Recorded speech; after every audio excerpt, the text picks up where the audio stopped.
Hey everyone, this is Elenbaas from Nightlight Astrology. Happy Friday, everybody. Today we are going to preview the upcoming solar eclipse that's happening in the sign of Aries. It is happening on April 8th, so it'll be happening early next week, but we're going to preview it today and then we'll spend more time with it on Monday as it actually comes through. Of course, if you want horoscopes on the solar eclipse, then I recommend going back to April's horoscopes, which happened at the very beginning of the week, and listening to what Alex and I had to say about all 12 whole sign house horoscopes for the solar eclipse in Aries, which you can get in that episode. On Monday, I'll be doing a little bit of a refresher on the eclipse and checking in again and just refreshing on the whole sign house topics with the extended horoscopes you want to listen to April's horoscopes that I did with Alex at the beginning of the week. But the point of today's episode is to unpack some of the dignities and the broader context in which the eclipse is happening in the sky so that we can deepen our understanding of its meaning and significance. So that's what we're going to do today. I hope that this will add to our prep over the weekend as we feel the eclipse coming through. Anyway, before we get into it, don't forget to like and subscribe. It really helps the channel to grow. Share your comments and reflections on this eclipse. Love to hear from you guys as always. And you can find transcripts of any of my daily talks on the website, which is nightlightastrology.com. Right now, our promotion for the day is to point you over to nightlightastrology.com for a couple of things that are coming up. One is on the events page, the live talks. Uranus in Love, April 18th, is coming up right before the Jupiter-Uranus conjunction. We are going to do a talk on Uranus and the significations of Uranus in love, sex, and relationships. If you missed Neptune in Love or Pluto in Love, the last 2 monthly webinars I did, you can pick up the recording of those in the shop under the shop page. Register for the Uranus in Love event. Happens 7 to 9 p.m. April 18th. If you can't make it live, we send you the recording afterward. So either way, hope that will be a useful and interesting talk for everybody. The other thing going on is registration is now open for Ancient Astrology for the Modern Mystic. My first year course in Ancient Hellenistic Astrology starts June 16th. We'll be launching into fuller promotion mode for that coming up. But you can see at the bottom that there are payment options, and need-based tuition is now open as well. So if you want to register to get a little bit of financial support to make the course possible, please do take advantage of that. We try to make sure nobody is priced out of any of our programs. Second thing I want to turn you on to is Ashley's upcoming Herbal Apprenticeship program. If you're into herbs and want to study plant spirit medicine, go to skyhouseherbs.com, click on the courses tab. You can learn more about the Herbal Foundation's apprenticeship. That course starts April 24th. It's coming up. It is all remote, so all of the programming is recorded in advance, and then there are study sessions that are held live where you can discuss the program and ask questions and things like that. So that one's kind of recorded, and you go at your own pace, which is nice. Anyway, if you stick around after my content today, there's an interview that I've been tagging on to the end of these programs with Ashley, where I interview her and talk about that course that's coming up if you want to learn more about it. So, and by the way, if you want to learn more about her work in general, YouTube, it's Skyhouse Herbs. Instagram, it's Skyhouse Herbs. And I think you guys really like her work. She has a spiritual, energetic approach to herbalism that's really, really unique. So yeah. All right. Well, on that note, let's take a look at this solar eclipse. And we're going to look today at 5 features of this eclipse that are really important to consider so that we understand the eclipse as something more than just a solar eclipse in Aries, which is sometimes as simple as, we can just be overly simple in the way that we think about eclipses. There's a ton of information to be gleaned just from the fact that it's a solar eclipse in Aries. But when you start piecing together a lot of the other evidence surrounding the eclipse through the dignities, that's when you get a very specific picture. And not only the dignities, but the other planetary aspects happening in and around the time of the eclipse. So here we have the solar eclipse in Aries, April 8th. This is in the afternoon, Monday, April 8th. So it's next week. We'll be looking at this again on Monday, on the day of the eclipse, trying to bring some more understanding into it. It's a north node eclipse, meaning it's the solar eclipse, the new moon is forming right around the north node in Aries. Mercury's retrograde, Venus is in Aries. There's a lot of other things happening. And just 12 days after this eclipse, we have Jupiter and Uranus conjoining in Taurus. That plays a role in our understanding of this as well. But let's now consider 5 major factors here. First of all, this is a north node solar eclipse in Aries, which is the exaltation of the sun itself. So what does that mean? What kind of significations does that? The first thing that we want to think about is what a solar eclipse itself means. Remember that eclipses happen in 9 and 18-year cycles.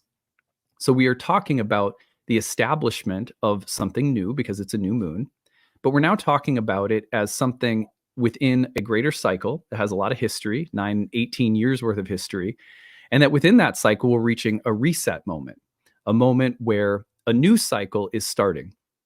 With the North Node especially, we have the feeling that this cycle will be something that lasts all the way up to 18 years, that this is a 9 to 18 year kind of cycle. So it's not your average new moon. It's a new moon that stands for something that will spread out through time and have a lot of significance for a long time to come. And not just this eclipse, but all of the solar eclipses that happen in Aries while the North Node is traveling through Aries over the course of at least a year, year and a half. So you have to start thinking about this in terms of the topics of the whole sign house of Aries in your natal chart, and the idea that whatever this new moon is starting, it will have a really long shelf life. You're talking about the seeds that are being planted in a new karmic cycle that is not just a month long or a couple months long, but will spread out in time through many years to come. That's what makes these so significant. Sometimes we think that that means we have to do something. Oh, that means I have to intend or will or design what this will be. No, honestly, like the much better way of thinking about this is that life has its own way through your karma, through your choices and your intentions, conscious and unconscious, through the will of the gods, through other people in your life, through fate and destiny, and of course your own free will. All together, there is a seed being planted, and your control, intention, desires have something to do with it, but it is not entirely in your control. So don't think, oh, I need to go and, intend some new karmic cycle, and like I'm the architect of all of it. You're being receptive and open and conscious and creative, all together at once, being receptive to the forces of fate and destiny, the gods, your own karmic patterns, as well as your own desires and intentions. All of it is important around the time of a solar eclipse. So don't think you need to control everything and have some grand plan. A solar eclipse is therefore, again, about new beginnings. When it's with the nodes, it tends to be about new beginnings that they form the shape of a new cycle in a specific area of our life that is going to spread out through time. It has a long way of gestating and developing in our lives. So that's the first way of thinking about it. The second way of thinking about it is that the sun is exalted in Aries, and this is the sign of the vernal equinox in the symbolic story of the zodiac, where light takes over from darkness for the solar year. This means that there's something young and new and fresh, something that is being initiated and represents a major turning point. What we call cardinal signs were originally called tropical signs, and you've heard me say this before, but that comes from the word tropos, which means to turn. So this is the establishment of a new cycle of karma that has a long shelf life to come, and that represents a significant turning point. The turning point represents the initiating of something new with a kind of vibrant, fresh, light, young quality. Sometimes we think about Aryan themes as like Aries themes as representing the force of individuation, individuality, independence, the ways in which we need to cultivate strength and assertiveness and power, and the kinds of challenges that we need to grow more confident in ourselves. So the seeds being planted may be described in part by this theme of the vernal equinox, of the young establishment of light coming out of darkness, which can be seen as like a young person gaining its own one's own sense of autonomy, agency, power, strength, individuality. And those qualities can also just broadly be described as inceptional. I'm going to start something new from a young, early stage, and we're going to push and develop. So Aries itself it kind of resonates on a certain level with the archetype of a new moon or a solar eclipse, insofar as Aries also likes to start new things. It's very pioneering in that sense. So we have a kind of doubling of those themes with this solar eclipse that are very relevant here. Now, the North Node. The North Node, as opposed to the South Node, tends to augment things. It was associated with the increase, gain, rise of fortune in the material world. Now, that's relative. You don't want a tumor to grow, but you do want, I don't know, your wealth or success to grow. I mean, most of us, that's probably how we feel. So the North Node represents the desire to do something new, to start a new cycle with the themes of strength and empowerment and self development and courage, assertiveness, for the sake of growing or developing something that will augment our sense of well being, happiness. So, the desires of the North Node, karmically speaking, are often to go in the direction of something in the material world that we believe will make us happier. If I do this, the North Node says, I will be happier. I will be more realized. I will be more evolved. Different schools of astrology have different ways of talking about the North Node, but it generally points toward the idea that, excuse me, if I do this, if I do X, Y, or Z, the natural course of development will lead to an augmentation of my wealth, power, success, happiness, spiritual enlightenment, whatever.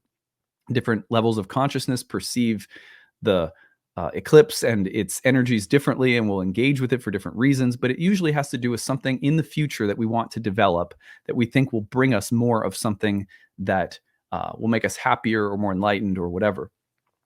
So now you have actually a tripling of the same basic idea. Solar eclipses start new cycles, powerful new cycles.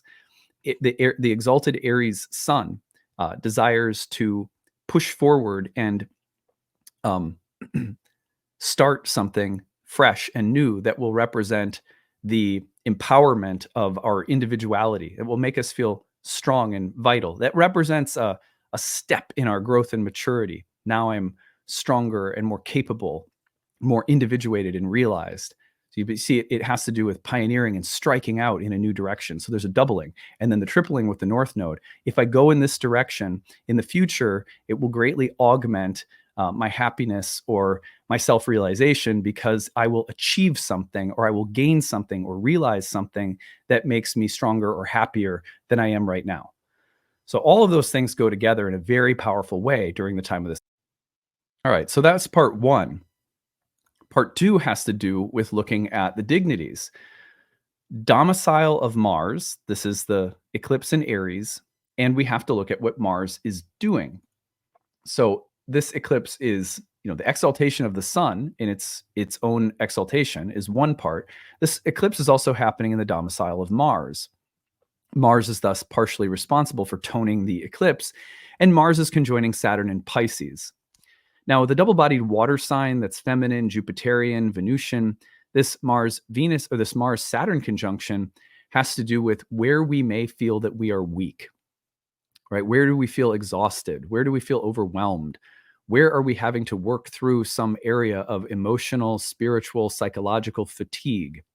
And if we do so, if we're able to handle the tests of our will, of our emotional intelligence, then we will truly be able to develop and evolve in a new direction. But this, at the backdrop of this eclipse, this Mars-Saturn dynamic suggests that your attempt or desire to grow in the direction, whatever direction it is that the eclipse represents in Aries and the North Node and so forth, there is at least a chance that you are feeling thwarted, undermined, frustrated, blocked. And probably because, listen, Mars and Saturn in Pisces, again, a feminine sign, suggests that you can't just ram through something. There's going to be a subtle sensitivity that's needed, a compassion, a way of being emotionally resilient and patient in order to get where you want to go.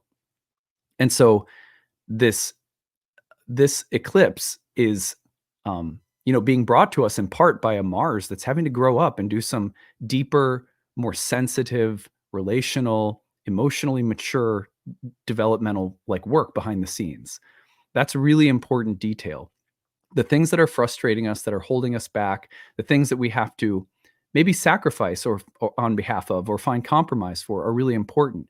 This eclipse could also suggest that in order to get where you want to go, there's a very deep and intense level of emotional commitment to your desires and a degree of sacrifice that's needed to get there. But these are the different kinds of things that could be implied by the fact that the ruler Mars is with Saturn in Pisces. All right, let's move on to point number.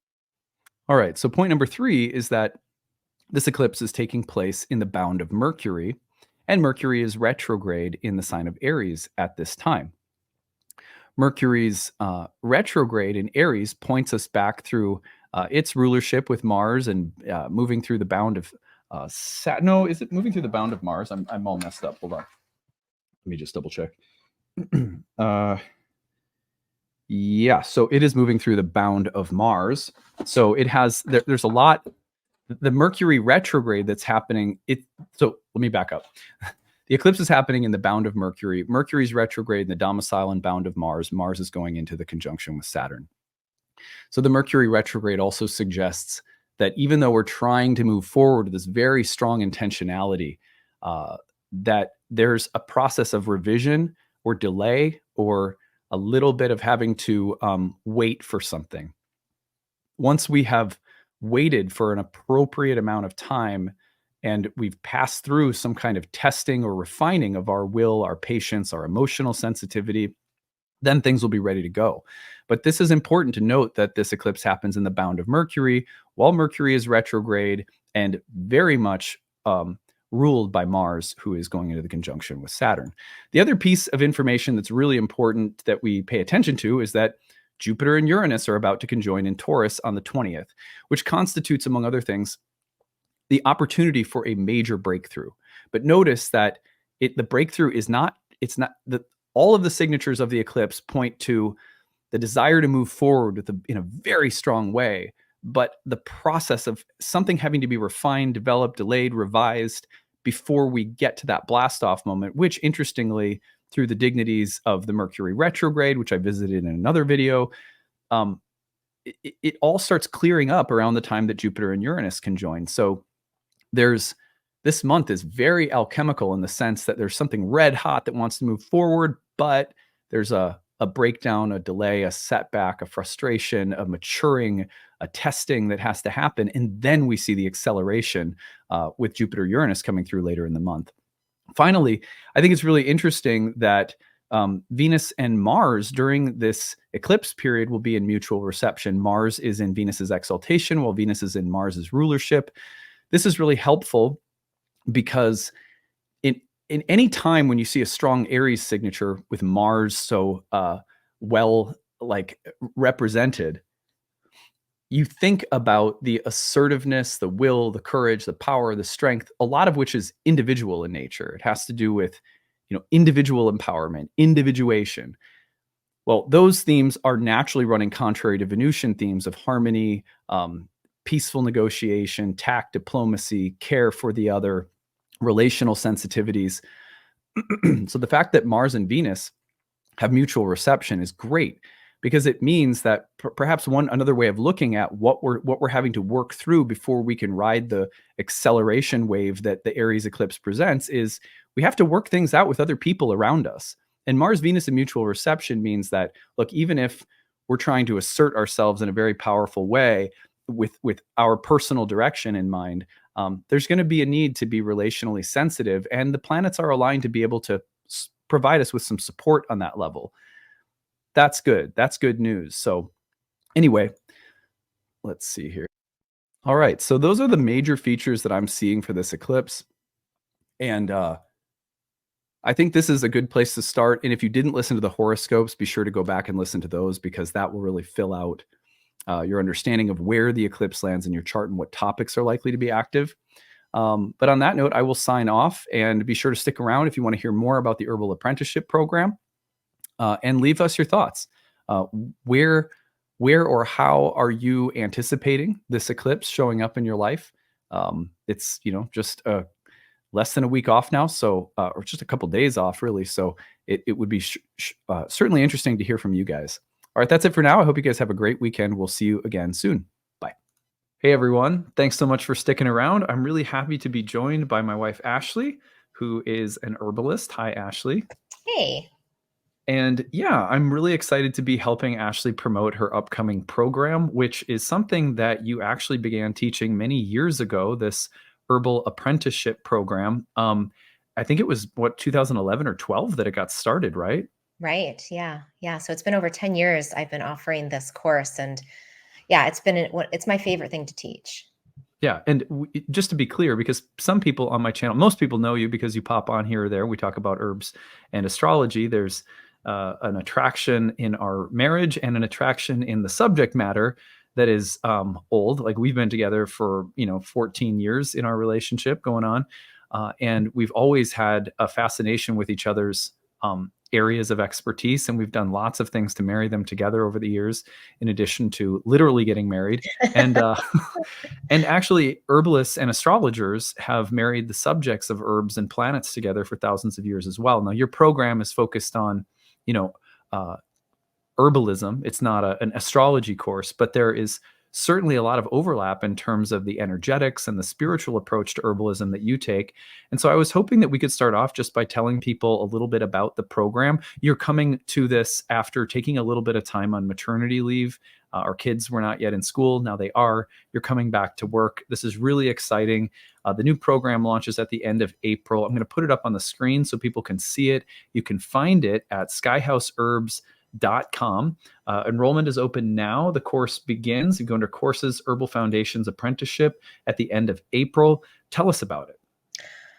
Well, this course, I guess my goal in redesigning the apprenticeship course that I've been teaching for 10 years is to make it even more personal and to allow people to study the material, digest it at their own pace.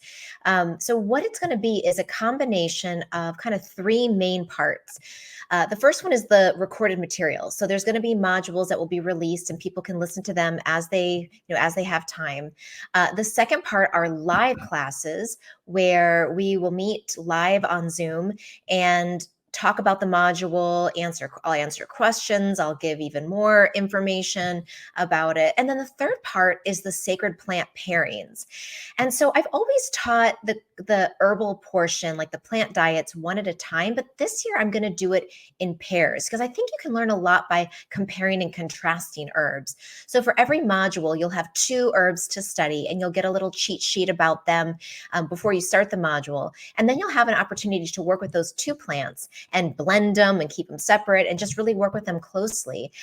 Because my goal is that I want people to be able to find information that they can really use in their own lives, maybe with clients, whether they have a professional herbal practice or maybe they're a therapist in a different field, that they'll know these plants so that they can work with them really comfortably. I love the different modules that you have just so we can preview them for people. Module 1 is Vitalism and the Heart of Herbalism. Module 2, Building Your Home Apothecary. They're so diverse. I love Module 3 is my favorite, Plant Spirit Medicine. Energetics and chemistry. You have such a holistic approach. It's what I've always loved about your teaching. You'll teach about the doctrine of signatures. You'll talk to people about how to communicate with plants, how to think of them as teachers that are living beings that have personalities that aren't just phytochemistry or whatever, but you will also teach phytochemistry. And I think that you have this really well-rounded way of helping people be intelligent about the plants, about the body, about the systems of the body, but also not afraid to use energetic systems, not afraid to take something from the kinds of energetics that ancient mystics were working with, whether that's the elements or whether that's, some of the overlay with things like Ayurveda, Chinese medicine. You take what's useful on a symbolic and energetic plane and on a personal connection level with the plants, and you marry it to really smart scientific research. I think that's rare. You don't see that a lot. Well, thank you for saying that. Yeah, to me, it's all language. They're just different languages that we talk about the same thing. And I think the more diverse our languages as herbalists, the more we can reach more people. And that's kind of my goal. Like, I want everyone to be able to identify plants, use plants. So we need to diversify the languages we speak so we can talk with our physicians, so we can talk with a therapist, we can talk with a mystic, right? We can talk with children. And we have a language that everyone can use. You talk in the program, in your modules, you have stuff on digestive and gut health. You have stuff on detoxification, colds and flus, and dealing with virus seasons. You talk about tissue states, and you're talking about how to give things to your kids for helping them maybe at times even relax before bed at night. We use a lot of different things with our kids. I love this that you have called this a I'm going to find the phrase where you use, and I'm going to mess it up. A community herbalist. What is a community herbalist, so that people can understand that definition? Because sometimes people might look at a course like this and think, gosh, unless I go to an accredited university for 8 years and learn all about chemistry, I have no right or business suggesting herbs to people or using herbs. That's just not true. And that's not the history of how folk herbal medicine has been used or taught. So what do you mean when you say community herbalist? I think you said it perfectly. This is the people's medicine, and our grandmothers and great grandparents used plants as medicine. There's nothing actually that like hard about the practice of herbal medicine. It's just getting to know the plants and getting to know the times when they're most useful. I really envision that this course, people can take it and, yes, use it for themselves, number one, because I think a lot changes when we have the personal experience, and then using it in your family, whether that's just, maybe making a tea for your dog, or, if you have kids, or maybe you just have a partner, maybe you have plants you can use, and we'll talk about taking care of a garden, but using it for yourself, for whoever's immediately around you, and then taking it beyond that, because it's likely that at some point you're going to be talking with someone. They're going to say, oh, I've got this digestion thing and I've tried this and this. And they might say, hey, you're studying herbs. Is there anything that you would recommend? And you know what? You'll probably have a few ideas. And that, you never know how one way that you help someone out there in the world might trickle and then help others and more people. So I think through the self-knowledge and studying this knowledge in your own body, it'll naturally, it's like, impossible for it not to spread out and start to affect the broader community. Yeah, I think that's really important. This is also for that reason, because we have a vision. I mean, you guys know through my Kickstarter, you guys helped us build a community herbal medicine garden that Ashley's been hosting free and donation-based events out of, that the donations go back to right back into the garden and just growing the medicine that we then find ways of harvesting and giving to other people, or letting other people come and harvest.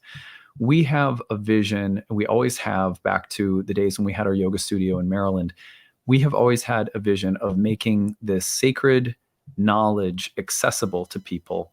And that is both there in this program in terms of the way you're framing what it means to be an herbalist. It might mean that you're a professional and you see clients, and you could continue beyond this program developing the skills to do that. This would certainly set you up for success. You could also go forward and be someone who uses what you know with friends and family and yourself. And that's an incredible set of tools to have. The program's also very accessible from both a programming standpoint and a price standpoint. I'm going to take you back over and show everybody the programs. The modules are pre-recorded, but then you meet outside of the modules for discussion, community, Q&A, and sort of development and integration. So people can attend those live. If they miss those integration sessions, they can also watch the replays of those. So Absolutely. Yeah. anyone could take this at their own rate, as slowly or as quickly as you wanted to, really soak it in, or blaze through it. And, and then we can certainly, beyond this program, as Ashley perhaps makes more advanced programs available as she's easing back in out of maternity leave, can help you with further development or recommend you to many other wonderful programs where you could continue your studies. We want this to be accessible. We want community herbalism to be, as simple as being able to show a friend a couple of yoga stretches. We should be able to show each other herbs, and just, hey, this is a helpful herb to use. Also, accessibility price-wise, we have an early bird enrollment, and we have standard enrollment. And then we have tuition level 1 assistance and tuition assistance level 2, which break out the affordable tuition into different levels of affordability. And you can kind of identify where you're at if you're someone who wants to take this program but needs to work within your means and not hurt yourself doing it. And then for those who can pay, we ask that you use standard or early bird enrollment. And that's the same thing I do for all my astrology programs. So we try to keep it super, super accessible. The Herbal Apprenticeship program starts April 24th. I know Ashley's super excited to be getting back into teaching too. I also would like to offer Ashley just a chance to tell everyone a little bit about, before we end here this interview, tell everyone maybe a little bit about your own background, who you studied with, what your influences are, and just anything else you want to say before we cap it off.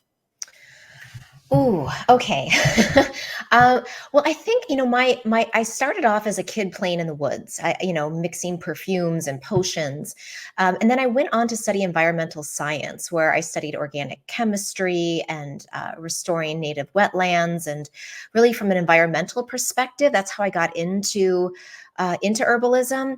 And then after, I realized after working on the restoration piece and joining a lot of earth advocacy groups that the problem's not with the earth but with the people not Mhm. understanding the value of the earth.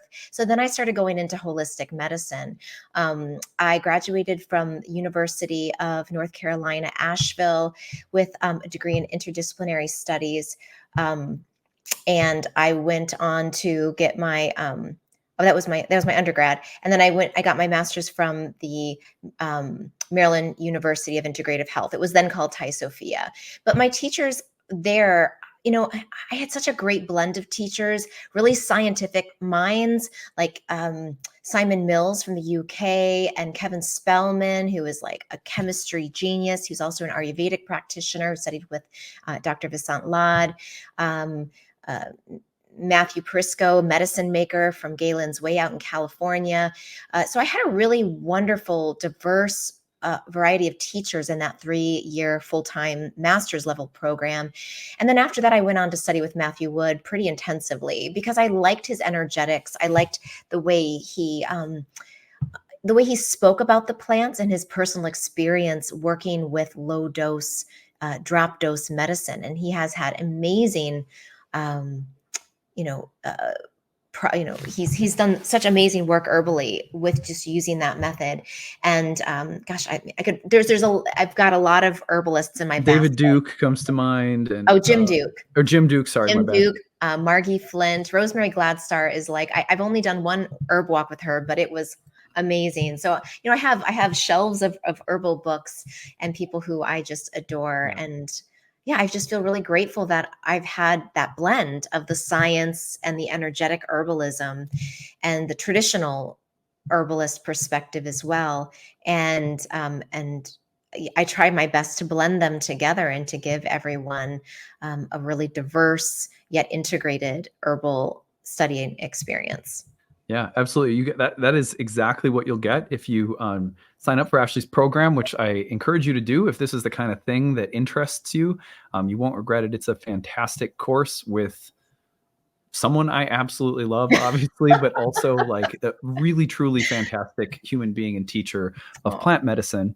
thank And you. if you want to learn more about her, see her work, get to know her a little bit, check out her YouTube channel, Skyhouse Herbs, where she publishes weekly on plant medicine, plant energetics, and also on Instagram, which is Skyhouse Herbs. So the apprenticeship program starts April 24th. I wanted to get Ashley on, brag about her program, turn you guys on to it. Thank you so much for being here. And yeah, I'm sure that we're going to see some people from the Nightlight astrology world getting introduced to you and all of your magic. I would love that. Thank you. All right, take it easy, everyone. Bye.